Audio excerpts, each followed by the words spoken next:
You are listening to This Week in High School Sports on X106. Trevor Mater, Kramer Sansone, keeping you up to date on everything going on in Northwest Missouri high school athletics. And Kramer, we're at that point of the season now where it means more than it has all season. We're into the postseason in every sport right now. Yeah, there's only probably about a few more weeks left too, in the fall season, about probably 3 weeks overall, maybe exactly. a month. And for those seniors, I mean, they're gonna try their hardest to keep their season alive, so they don't go home early or to stop playing their sport early.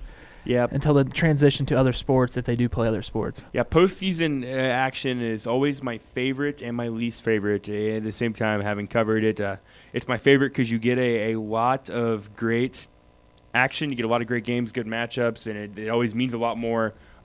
Teams are a lot more invested. Not that they aren't invested normally, but there's just so much meaning behind it. They're just trying to stay alive. Yeah, they're trying to stay alive. The sad thing is all throughout the state, there's going to be somebody, whether it be this Friday night or whatever, that's going to play their last game in that sport, and that's always the tough side of sports as well. But why don't we jump into some of the postseason action, and first we'll start with softball. Now, the softball season for area teams has already concluded, but it was announced earlier this week the Midland Empire Conference honor teams.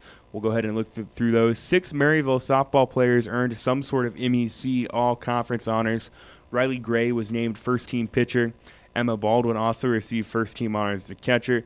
Second-team nominees for the Spoofhounds included outfielder Jacqueline Hirsch and infielder Ashlyn Alexander.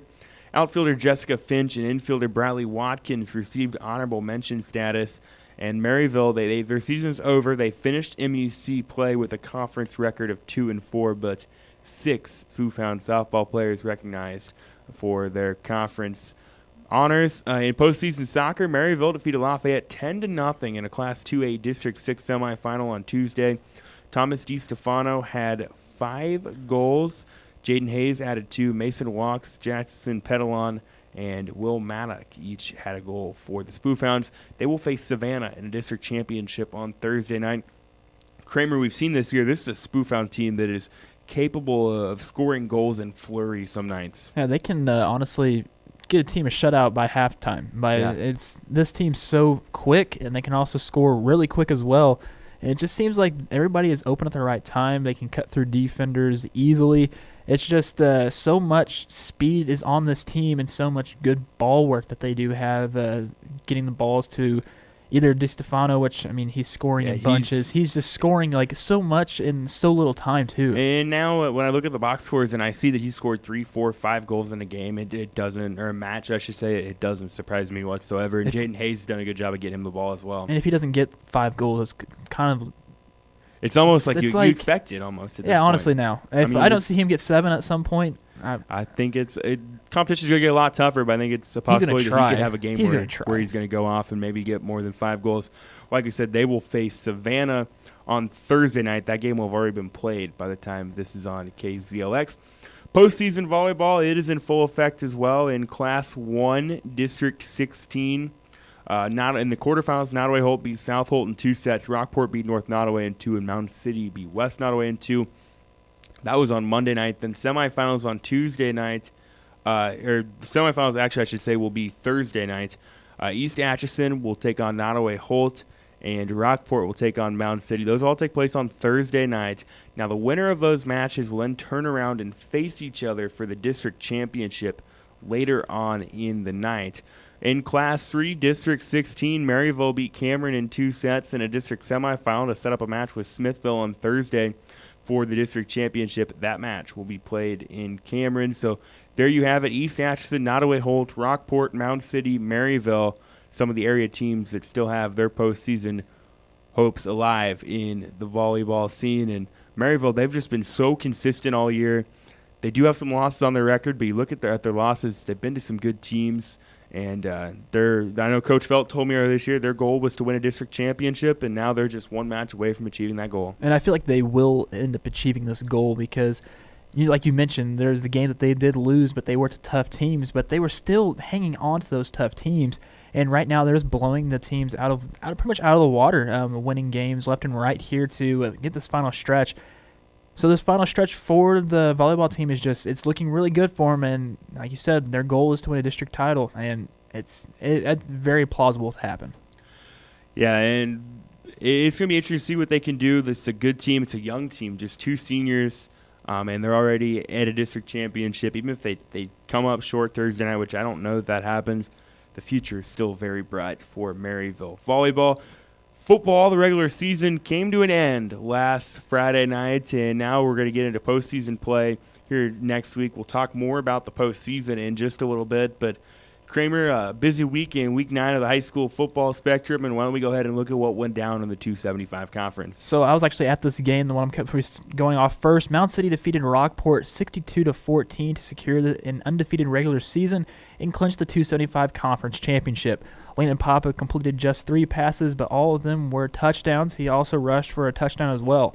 His brother Matthew Papa was on the receiving end of all 3 of Landon's passes that were scoring. TJ Hopkins also rushed for 158 yards and 3 scores. He also had the icing on the cake to start off the second half to end the game. South Holt Nottoway Holt defeated Northwest Nottoway 54-6. South Holt Nottoway Holt quarterback Andrew Quinlan completed 27 passes for 488 yards and 8 touchdowns. Eric Ottman hauled in 11 catches for 270 yards and 5 touchdowns. Reagan Morris got 7 catches for 153 yards and 3 touchdowns. East Atchison defeated Platte Valley 46-0. Jake McEnany threw for 202 yards and 3 scores. McEnany also ran for 108 yards, and he also collected 2 touchdowns. DeKalb beat Stewartsville 70-2.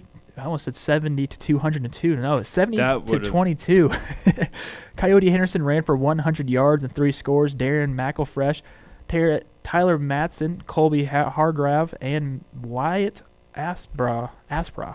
Yes, Aspra. Aspra, yeah. Aspra each added a rushing score for the Tigers. Stewartsville quarterback Kane Rush threw for a touchdown, and he also rushed one for 1 as well. I liked how you put there's no pun intended. I like that. Rushed for a score. Yeah, Kane rushed for a score. I like it. Southwest Livingston downed Norburn Hardin Central in a non-conference game by the score of 54-22. Mac Anderson threw for 110 yards and 3 touchdowns. Anderson also rushed for 126 yards, and he also had 2 touchdowns on the ground. Looking at the 275 conference standings, is Mountain City undefeated on the season. They are your 275 conference champions, 8-0 in conference play. A good season for the Wildcats in Southwest Livingston. They finished 8-1 overall, 7-1 in conference play. East Atchison 6-3 overall, 6-2 in conference play. Rockport 5-4 overall, 5-3 in conference play. We will hear from their head coach Ross Hastert in just a little bit. South Holt Nottoway Holt 4-5 overall, 4-4 in conference play. DeKalb 4-5 overall, 3-5 in conference play. Platte Valley 2-7 overall, 2-6 in conference play. Stewartsville 1-8 overall, 1-7 in conference play. Northwest Nottoway 0-9 overall, 0-8 in conference play. As I said, we do have a couple of coaches lined up for you today. Rockport will take on Albany in a district first-round matchup this Friday. So we've caught up with both head coaches from that matchup. Rockport head coach Ross Hastert as well as Albany head coach Doug Fountain. We'll hear from him in the GRC portion of the show. But why don't we go ahead and talk to the head football coach for Rockport. The Blue Jays, it's been kind of an up-and-down year. They started out 4-0, ran into a really tough matchup with East Atchison. Then they ran into kind of the bulk of their schedule, dropping tough ones to King City and Southwest Livingston. Bounced back with an impressive win over South Holt and Nottoway Holt, and then finished their season with a tough loss to undefeated Mountain City. But now it's a new season for the Blue Jays. Everybody starts 0-0, and they will take on Albany this week. So here is Rockport Blue Jay head football coach Ross Hastert. You're listening to This Week in High School Sports on X106. Time now for a coach's corner, and for this one, we're going to go to the 275 conference and make the trek over west to Rockport. Talk to the head football coach of the Rockport Blue Jays. As postseason play begins for them this weekend, they'll take on Albany. We're joined by their head coach, Ross Hastert. Coach, how's it going today? It's going good. Thanks for having me. No problem. Just kind of talk about this season as a whole. 5-4 on the year. What have you learned about this team, and what are some of the things you've been proud of your team on this year? We knew coming into this season that as our schedule went on, we were going to run into some stiffer opponents, and some of those games were probably coin flips, and some of them we were a little bit matched in, and that kind of held true as we went on with the season. Losing 4 of our last 5 games. So, but I'm really proud of the way our team's competed. We put in a little bit of a different offense than what we're used to help utilize our personnel, and the kids picked up on it. They were excited to run it, and they've done a good job competing, even in games that maybe late in the game we weren't in, but we competed, and I'm happy to see that. And our attitudes have been good, and our practices have been good. So, like I told the kids, we're done with the regular season. It's postseason. It's win and go on, or lose and go home. So that's the decision we're going to have to make when we take the field Friday night versus Albany. You mentioned kind of a tougher schedule to end the season. East Atchison, Mountain City, Southwest Livingston, King City in there. Do you feel like maybe the tough schedule you guys played to end the year is something that could potentially help you guys come postseason time? Maybe. I think that maybe we learned a little bit about ourselves in some of those tougher games. And, maybe we need to do things a little bit better here and there, and maybe we could have flipped one of those games or 2 of those games. So it's just important that we're competing, and with the Albany team coming in that we know they're battle tested too. That GRC was loaded this year. So they're not going to be intimidated by anything, and they're better than their record shows. They just played a lot of good opponents there in that GRC. So we'll see what happens, but our attitudes have been good, and our practices have been good. So we'll see what happens. Is there any one particular area that maybe this team has improved vastly on from the start of the season to the end of the season that you've been real proud of? I think our offensive line has kind of really gelled together, and we've been running the football a little bit better here the last couple of weeks. And we switched over to that offense, and versus not only South Holt, we had Gavin Abbott went for 260-some yards, and that was good to see, and a couple touchdowns. So I think that they're coming together, they're understanding, they're working good together, and we've got a junior, sophomore, and senior on that line. So 2 of those guys are back, and we'll lose 1. But I'm proud of the way they've competed. Our physicality on offense has been good. Defensively, we need to get a little bit better at tackling and things like that. But at this point in the season, it's hard to line up and practice tackling. You don't want to risk injury in practice at this point. And it's been a great group of kids to coach, and they've been a lot of fun. Tell me about the offense this season. Last couple of years, you guys had Jace Hughes and Ryan Dewhurst kind of lighting things up for you. This year, more of kind of a ground attack with Gavin Abbott and Joey Hearn. Have they kind of done what you expected them to do, or maybe even exceeded expectations this season? Well, Gavin played a lot last year in that offense where we had Jace, and we obviously knew what Jace could do throwing the ball. And in the past, we've had some really good receivers that could go stretch the field and get it. We had a little bit of speed. We're lacking that just a little bit this year. We got Will Oswald came out this year, and he's been a steady target for us and some others. But, we're really happy with the ground attack. We knew Joey and Gavin could run the ball, and we knew we had a decent offensive line that could open up some holes. So that's been not really a surprise, but it's been good to see that they've had some success running the football, and it's kind of given our team some confidence here down the stretch. Beginning postseason play this week, and as you know, postseason, it's win or go home. It's the season, and in some cases, careers can end at any night. Who are some of the seniors that have stepped up for you this year, and just kind of tell me what they've meant to the program? This group of seniors is unbelievable. We had 2 kids that they all mean the world to me, but 2 kids especially that were injured last year and battled through a lot of adversity last year as juniors, and they came back. Dalton Stevens and Brett Gaylor are 2 kids that have had tremendous years of football, and they've had great careers of football. Like I said, they just battled some injuries and some adversity, but they've had a great year. Gavin Abbott has stepped in. Brock Martin battled a couple injuries here late in the season, but he's had a great high school career, and we look forward to big things from him in the playoffs. And then you got some others. Zach Clausen played on the offensive line for a couple of years, done a really nice job. And then Trajan Krieger and Aiden Willow have been kind of spot players for us, and they've done a nice job when asked. So, but this senior group has been fantastic. They've been easy to coach. That they lead by example. They work hard, and you really don't have to worry about them off the field, which I guess is a really good thing too. So great group, and I hope we can win a couple more games so we don't have to say goodbye to them. You guys got put in what is probably perhaps the toughest district in 8-man this year with Danbury, Worth County, East Atchison, you guys in Albany. What's it going to take to come out of that district and keep your guys' season alive for a couple more weeks? Yeah, you're exactly right. I mean, I don't think there's any argument. It is probably the best district in the state, and Unfortunately, the mission hasn't separated the districts a little bit because I think it's been like that for the last couple of years. The last couple of years we've had some really good football teams, and we've just ran into a little bit of a buzzsaw. But, I think the team that makes the least amount of mistakes will come out of this district and go play the winner of probably arguably the second best district, State District 3. So, it's going to be a team that can play well, can run the football, no turnovers, no penalties, things like that. So, hopefully that's us, and if we can make a little run here in the district, we'd really like that, and that means we're playing some pretty good football. You guys, looking ahead to this week, take on Albany. They're kind of in the same boat you guys are. They played a really tough schedule. They're certainly better than their record shows at 3-6. What do you know about this Albany team, or what are you expecting for them this weekend?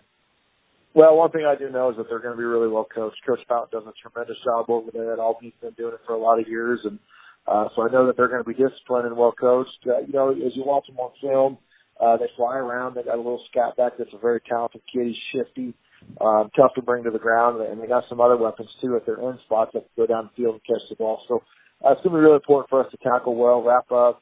Don't let number 3 get into space because I don't know that we can catch him if he gets in space. So it's going to be important for us to play sound team football and make sure we have all 8 hats to the tackle. Talking to Rockport head coach Ross Hastert as the Blue Jays will take on Albany in a Class 8-man District 1 first-round matchup on Friday night. Coach, thank you for your time, and best of luck to you Friday night and hopefully down the road as well. All right, thanks a lot. All right, we're going to take a real quick break. You listen to This Week in High School Sports on X106. Welcome back to This Week in High School Sports on X106. Trevor Mader, Kramer Sandstone, keeping you up to date on everything going on in Northwest Missouri high school athletics. And Week 9 of the football season came to an end, which means the postseason will start this weekend. We already recapped what went on in the 275. Why don't we take a look at what went down in the Grand River Conference in Missouri 8-man action. Stanberry Bulldogs held off Worth County to remain unbeaten and clinch the Grand River Conference title. The Bulldogs beat Worth County 30-22 behind 5 total touchdowns from quarterback Cole Durbin. Durbin threw for 3 scores and also rushed for 161 yards and 2 scores. Cam Wallace, Brian Medina, and Trey Schieber also hauled in touchdown passes from Durbin. Worth County was led in rushing by Caleb Parman, who racked up 117 yards but did not find the end zone through the night. Andrew Alarcon scored twice for the Tigers. This win also locks up the 1 seed in their district for Stanberry as the Bulldogs remain unbeaten. North Andrew took care of Bramer 76-6. Quarterback Jaden Baker completed 7 of his 8 passes for 215 yards and 2 scores. He also rushed for 2 scores. Ryan Wilmus rushed for 99 yards and 2 scores. Logan Hughes and Cy Black also found the end zone for the Cardinals. Pattonsburg downed Albany 68-20. Listen to this stat line. Pattonsburg quarterback Stephen Wilhite completed just 10 passes, but all 10 of them went for touchdowns. He threw for a total of 381 yards, and his 10 total scores gave him 67 on the season, tying him for the all-time 8-man record with former teammate Cole Dilley, who set that record last year. Cameron Jones caught 5 passes for 180 yards and 5 scores. Trevor Ireland caught 3 TDs. Brett Emig and Patrick Calley also had a TD catch. For the Panthers, who end their regular season at 8-1, they will be the 1 seed in their respective district. Albany was led by quarterback Harrison Kirchner, who threw for 3 touchdowns. We will hear from Albany head coach Doug Fountain in just a few minutes as they will travel to Rockport to begin district play this week. King City scored 42 first-quarter points to down St. Joe Christian by a score of 60-8. Quarterback Colin Breckenridge threw for 2 scores and rushed for 1. Parker Muff, Jacob Moen, Landon Wells, and Derek Taylor each found the end zone as well for the Wildcats. Quick look at your Grand River Conference standings from the 2018 season. Stansbury, your champions with a record of 9-0 overall, 7-0 in conference play. Pattonsburg 8-1 of the season, 6-1 in conference play, a standout year for the Panthers. Worth County 7-2 overall, 5-2 in conference play. King City 6-3 overall, 4-3 in conference play. North Andrew 5-4, 3-4. Albany 3-6 and 2-5. St. Joe Christian 2-6 and 1-6. The Bremer Bobcats 0-9 and 0-7 overall. As that's a look at the GRC standings, all these teams will play in the postseason. And Kramer, I just want to go back to that Pattonsburg game. Stephen Wilhite, he's been putting up ridiculous numbers all year, but I think that might have been the most ridiculous stat line that he put up all year, hands down. And it's funny too because last week we even said that there's a chance he actually get it, and he tied it, and that's ridiculous. He can easily I think the overall record, what did we say? It was 73. I believe is the overall record throughout all classes, and they're going to play at least one more game. You know, they've played 9 games. He's got 67 total touchdowns. That's 8 a game. It's not crazy to say that he breaks it. It's not crazy at all. It's not crazy at all. I feel like he will, and I think he might put up another 10. I think it's a very strong possibility he could get to 80 touchdowns on the season, as they're guaranteed at least 4 more. If they make the state title game, they're going to get 4 more games. This is going to be he could honestly say he won't do this though. Never know though. If he gets 10 more every single time, he could easily go over 100 touchdowns throwing in a season. It's really not that crazy when you think about they'll have a semifinal game and a district final game, and then assuming they make it that far, and then you've got the possibility of a state semifinal game and a possibility of a state championship game. There's a chance they could play 4 more games with as good as this team has been all year. Be something to keep an eye on, as Coach Chase Roberts' Panther squad right now 8-1. They're the number 1 seed in their district. We're going to look more ahead to the postseason and maybe make a little bit of predictions as well. As I said, we were able to catch up with Albany head football coach Doug Fountain. The Warriors are 3-6, but don't let that record fool you. They all 5 of their 6 losses came to the teams above them, the GRC: North Andrew, King City, Worth County, Pattonsburg, and Stanbury. That other loss, you might ask, undefeated Mountain City. So they've played a tough schedule, and everyone starts 0-0 this week. So keep an eye on the Warriors, and we're going to talk to their head coach, Doug Fountain. You're listening to This Week in High School Sports on X106, and postseason 8-man football beginning this weekend. A matchup in Rockport this week as Albany takes on Rockport. We already heard from Rockport head football coach Ross Hastert. I want to hear the other side of that matchup with the head coach of the Albany Warriors, Mr. Doug Fountain, who's joining us now. Coach, how's it going today? Oh, good. Thanks for having me. You bet. Just kind of tell me about this season. I think this is a team that most people would say is a lot better than the record shows. You guys played in a tough conference. What have you learned about your team throughout the year? Well, we think we've learned quite a bit. I think we've gotten quite a bit better as the season's gone on. Sometimes wins and losses just depend on the matchup, you versus the opponent. And, I think what it doesn't always show is the progress your team has made. And I feel like we've made significant progress from, week 1, we opened the season with a win, but I feel like we're, gotten significantly better, even in some losses to some good opponents. So, we finished up the regular season 3-6 and, felt good about some things, and there's some things that needed to be better. And so we continue to go back each day and try to get better. And, we got kids that are willing to do that. And, we're real proud of them and the effort they put forth. So, now everyone's 0-0 again. And it's a chance to, the best teams play their best ball now. And so we'll see where everyone fits. What are some of the areas that you feel like your team has improved on from the start of the season to now? Well, I just think gaining consistency. We got things we believe in offensively, and, we'd like to run the ball and be efficient through the pass game. And I think, we're just been a little more consistent in those areas. And, to the point where a couple times this year we've had to lean on the pass game, which we don't always lean on. And we've been effective enough that we could lean on it. And, that helped us out quite a bit. And, defensively, we've come along and, sometimes that, especially in 8-man football, becomes about matchups. And, you try to control those matchups. And, essentially you want to win the line of scrimmage. You want to make plays in the skill spots. And I think our kids have gotten better at both those areas. You guys played in a really tough conference this year, and then get put in what I think is perhaps the toughest district in the state, with some familiar foes like Worth County and Stanbury. Do you think maybe the schedule you guys have played this year does kind of help you guys to when it comes to the district? Well, I tell you what, there's a lot of good football teams out there, and I think we've played majority of them. If you look at, there's a few rankings floating out there, and really it comes down to the quality of the football in the field. And, we feel like our schedule's been very difficult. And there's other good football teams out there too, but, the depth of our schedule is what, it's an impressive schedule, I guess. And, It's forced our kids to get better, which is kind of the name of the game. And the big deal is when you play difficult schedules, can you stay healthy and continue to improve? And I think we've done those things. So hopefully it benefits us as we move forward. I can tell you, Rockport plays a very difficult schedule, and, they fared well against it. So it ought to be a good game Friday night. You mentioned that everyone starts the postseason 0-0, and the goal is to go 1-0 each week. What's it going to take for your team in the postseason to go 1-0 each week and maybe make a postseason run? Well, it's going to take consistency. We got goals each week. We want to control the line scrimmage, make plays in the skill spots like I mentioned. We want to run the ball well, and we want to be efficient in the pass game. We want to stop the run, and we want to win the turnover margin. So if you can do those four things consistently, I think you give yourself a good opportunity. And whether you have the matchups in your favor or the matchups are against you, then you do those four things, and you give yourself an opportunity to make a run. As you know, postseason means win or go home, and anything can happen on any given night.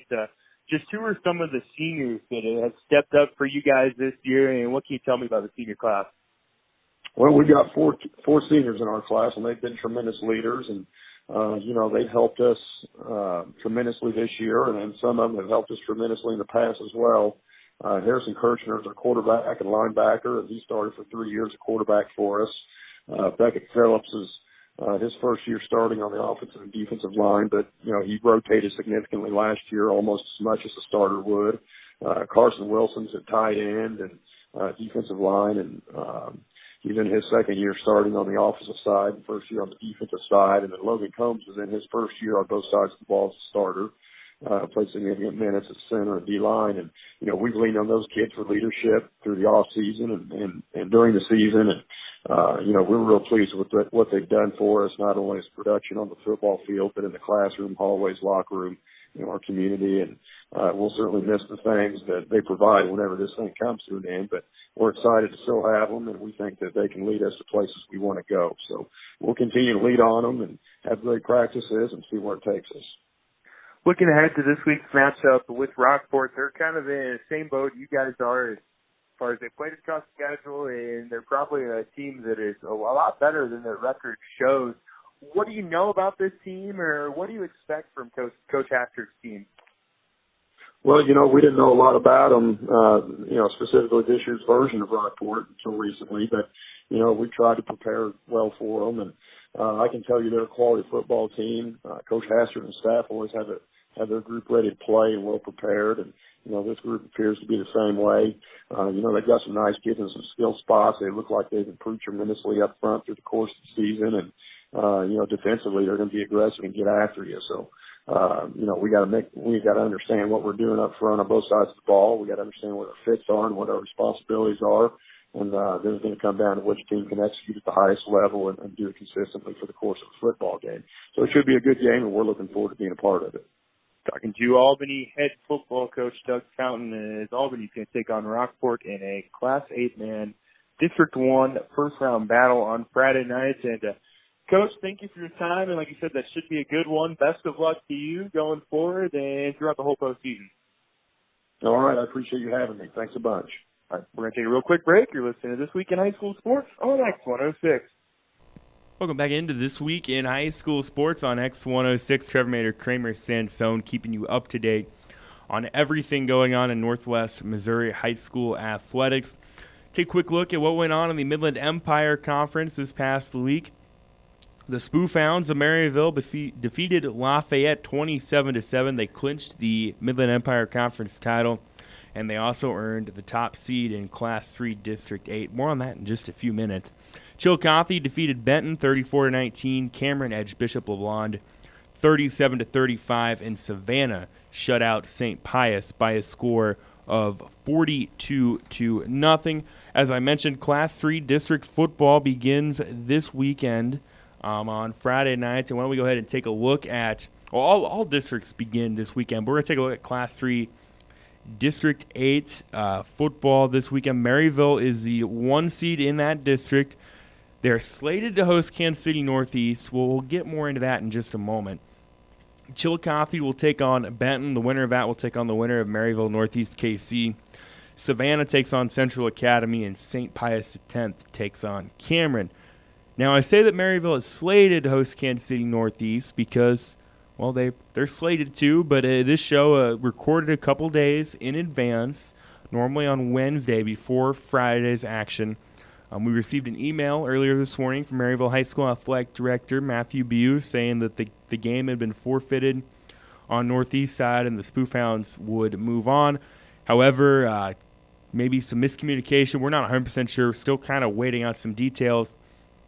But the Northeast Kansas City side has said that the game has not been forfeited, and any chances to dive deeper into it and get a further insight on what the official decision is has not yet been declared. Whether or not the game has officially been canceled or not, we don't know at this moment. If the game is not canceled, we do have all intents and purposes of calling it. Kramer and Jacob Blair will be on the call. If not, we will broadcast Northwest Volleyball. But just kind of an interesting situation going on. You never want to forfeit a game, no matter the situation. Now, that being said, this is a game looking at that they would probably be heavy underdog in, coming with a record of 1-8, Maryville being 8-1, but just kind of a weird thing going on right now, Kramer. It doesn't make sense to me. Like, honestly, it's kind of it's kind of confusing. Just either play it or not, and get it over with. I don't not much to say about it rather than just we don't know what's going on. Is there something that's inside Northeast Kansas City that's they don't want happening, or just not wanting us to play? And it could just be something as simple as they don't want to say they're forfeiting, which I completely understand. Nobody wants to say that. Northwest Missourian assistant sports editor Andrew Wegley had reached out to the athletic director at Northeast, and he was told the game has not been forfeited. He was then directed to their district AD, who then directed him to the district media rep. As of right now, still no word from that. He did get a hold of Misha Communications Director Jason West, and West responded with, "Please remember that technically they have not forfeited anything yet. Friday, the plan is to forfeit as of right now, but circumstances can change where the game could be played." Basically what that means is there's a chance we might not know until Friday whether or not the game's going to be played. It kind of makes sense till Friday, so it's not like those other teams know that they're going to move on. The problem is it's a numbers thing, I think, for them too. And with it being Wednesday, you've still got 2 days of practice. Exactly. So it's tough to say. Again, we apologize for not being able to be more clear on that. As soon as we know more, we will let you know more. And if indeed there is a game, we will be there providing play-by-play with Jacob Blair and Kramer Sansone. And as always, all broadcasts, Maryville High School Sports, are brought to you by Joy Walk, located in the Mary Mart Shopping Center, as well as Nottoway Valley Bank. For more information, you can visit online at nvb.com. Why don't we jump into what we do know about the high school football postseason, and we'll begin with the 8-man play. We'll just kind of run through the districts and then give our thoughts on them. In District 1, Stanberry is the 1 seed, Worth County is the 2, Rockport's the 3 seed. They will face Albany this weekend. We heard from both head coaches of those teams. The winner of that will face Stanberry. And then actually East Atchison's the 3, Rockport's the 4, Albany's the 5, Northwest Nottoway's the 6. So Rockport will play Albany. The winner gets Stanberry. Tarkio will play Northwest Nottoway. East Atchison will play Northwest Nottoway. The winner gets Worth County. In District 2, Mound City is the 1 seed. North Andrew is the 2. South Old Nottoway Holt is the 3, DeKalb is the 4, St. Joe Christian is the 5, and Platte Valley is the 6. So DeKalb, St. Joe Christian will play. The winner will face Mound City.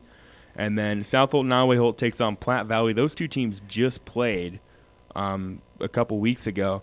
The winner of that will take on North Andrew as well. On to District 3. This one could be a ton of fun. Pattonsburg is the 1 seed. Southwest Livingston's the 2 seed. King City's the 3 seed. Bramer is the 6 seed. North Shelby and Stewartsville are the 4s and 5s. So North Shelby and Stewartsville will play. The winner will take on Pattonsburg. King City and Bramer will play, with the winner taking on Southwest Livingston. District 4, this comprises of the southern schools in Missouri 8-man. Oric is the 1 seed. Just 5 teams in this district. So Oric's the only team that doesn't know their matchup yet. The only matchup this weekend will be Northwest against Chilhowie in that one. The winner will face Oric.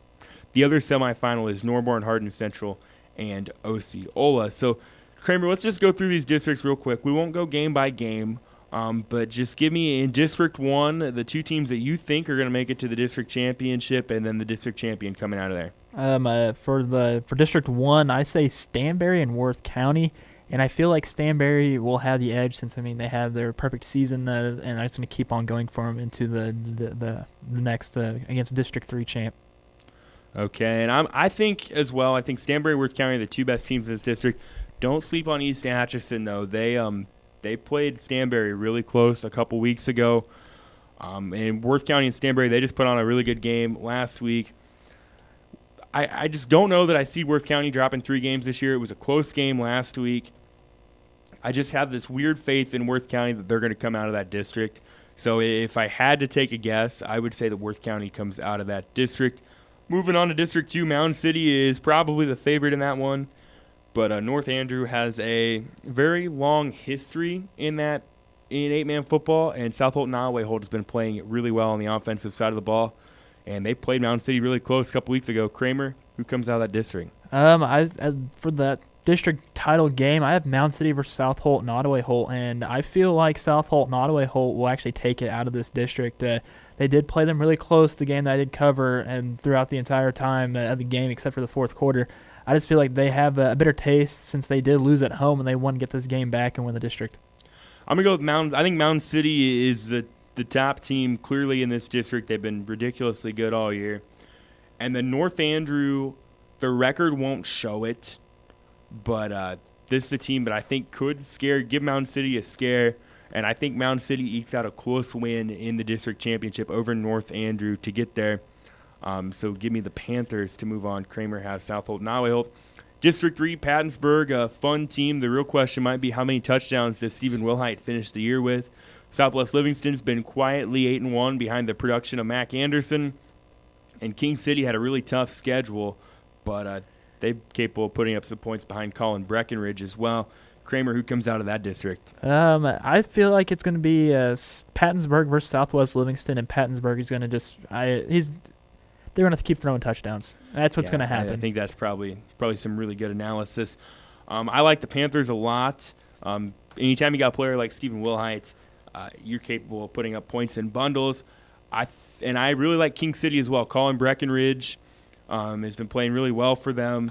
And I think playing in the GRC, which I think is maybe a little bit tougher in the 275, does help King City because their losses are really good losses. So give me Pattonsburg over King City in the District 3 championship. And the 4th district, Kramer, this is one that we don't know a lot about just because there's not any area schools in it. But Oric, they started out the year a strong 6-0. They dropped a couple games. Since then, they're the 1 seed. Norborn, Hardin Central, Osceola, Northwest, and Chilhowie also in that district. So just give me your uneducated guess of who's coming out of that district. I say Osceola. I don't know why, but I like the name. And I don't know much about the team, but I feel like it's going to be Oric and Osceola goes over Oric. I like your analysis there. I don't know much about the team, but I like the name, so give me them. I also like the name Oric, and they've got a very famous alumnus by the name – well, he's not really famous, but he's famous to us by the name of Jason Offit. So I'm going to go with – I'm going to say Oric over – Sorry, Offit, if you listen to this. Yeah, sorry. We just totally – yeah, sorry. I'm going to go Oric over Norburn Hardin Central. So Kramer took Osceola over Oric. I'm going Oric over Norburn Hardin Central. So Kramer's Final Four, I guess, as you could say, in the state semifinals – because the way they do it is it's District 1 against District 3, District 2 against District 4. You've got Stanberry, Pattonsburg. Those two teams put up a lot of points the last time they played, and you've got Mound City and Osceola. No, South Holt, Nottoway Holt, Osceola. So, Kramer, what's your thoughts on that? Who do you think is going to end up being in the 8-man championship game? I think it's going to be South Holt, Nottoway Holt, and Pattonsburg. It's just the chance of this actually happening is very, very true.